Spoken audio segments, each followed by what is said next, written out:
Hello. कहाँ हो तुम? तुम्हारे बाबा ने कितना बुरा सुलूक किया मेरे साथ और तुमने फोन तक नहीं किया। कल बाबा की तबीयत खराब हो गई थी, बस इसी परेशानी में फंसे हुए थे। क्या?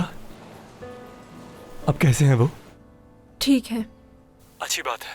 वैसे मैं फोन करके तबीयत पूछ लेता, लेकिन मेरी आवाज सुनने के बाद वो और डिस्टर्ब हो जाएंगे, इसलिए बेहतर नहीं है करना।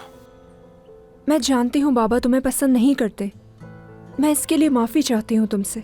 जब तुम ये जानती हो एलिया, तो इसके लिए कुछ करती क्यों नहीं? मुझे खाने पे भी बुला सकती हो तुम।